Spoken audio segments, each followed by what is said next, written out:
Guruji pastor Ajay బాబు గారు జోహర్ శ్రీరామ అనే cinema తీస్తా అనేసి అనౌన్స్ చేశారు. సో అనౌన్స్ చేసినప్పటి నుంచి చాలా మంది రచ్చ రేపుతున్నారు. సో అంత రచ్చ అవసరమా? తీస్తే ఏమవుతుంది అసలు? నేను అదే చెప్పా. ఇంతకుముందు నన్ను వేరే మాధ్యమంలో అడిగినప్పుడు తీసుకొనిండ్రా పాపం వాడి మాత్రం చేసేదే ఉంది, వాడికి ఏదో పని కావాలిగా తీయనియండి అని అన్నా. అంటే అదేంటి మీరు అలా ఎలా మాట్లాడతారు? ఇప్పుడు త్రేతాయుగం నాడు శ్రీరామచంద్రమూర్తి యొక్క అవతారం పూర్తి అయినప్పుడు ఎవరైనా ఉన్నావా మనం? అది త్రేతాయుగం, ఇది కలియుగం. అప్పటి స్టోరీని ఇప్పుడు తీస్తానంటున్నాడు. Right, okay. శ్రీరాముడు సూసైడ్ చేసుకున్నాడు ఎవరు చెప్పారు? మనం చూడలా కదా, మనం చూడలేదు, మనకి తెలియదు. అటువంటిప్పుడు మనం చేయకూడదు. సరే తను చేశాడు, చెయ్యని. ఎంతమంది చూస్తారు?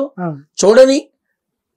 నేనేమంటున్నానంటే తను ఏదో ఒకటి చేస్తాను అన్నప్పుడు లెట్ హిమ్ డు.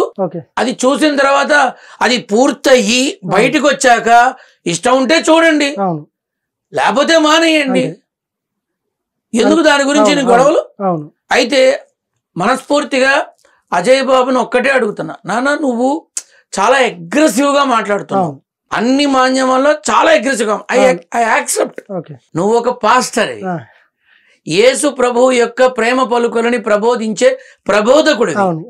నువ్వు అంత ఆవేశం, అంత గ్రడ్జ్, అంత కోపం పెట్టుకోవడం అంటే యేసు ప్రభు పెట్టుకున్నట్టుగా ఉంటుందేమో అనుకోవాలి.